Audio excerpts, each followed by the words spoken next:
বিশ্বের দীর্ঘতম সমুদ্র সৈকত তার বিশাল বালিয়াড়ি। এই বালিয়াড়িতে আঙ্গুল উঁচিয়ে আছেন বঙ্গবন্ধু শেখ মুজিবুর রহমান। তার পাশে লেখা আছে এবারের সংগ্রাম, স্বাধীনতার সংগ্রাম। এই প্রথম কক্সবাজার সমুদ্র সৈকতে নির্মিত হচ্ছে বঙ্গবন্ধুর এই বালি ভাস্কর্য।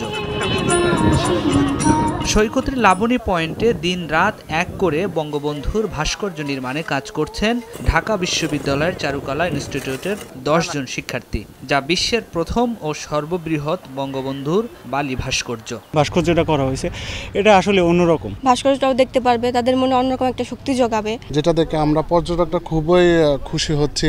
বঙ্গবন্ধুর ভাস্কর্য অপসারণের দৃষ্টান্ত আর যাতে কেউ না দেখায় তার প্রতিবাদে এই ভাস্কর্য নির্মাণ করা হয়েছে বলে জানালেন আয়োজকরা। ধর্মান্ধ এবং উগ্রবাদীদেরকে একটি বার্তা পৌঁছে দিতে চাই, তারা যেন আর বঙ্গবন্ধুর ভাস্কর্য গুড়িয়ে দেওয়ার কিংবা এটা অপসারণের মতো দৃষ্টান্ত আর না দেখায়।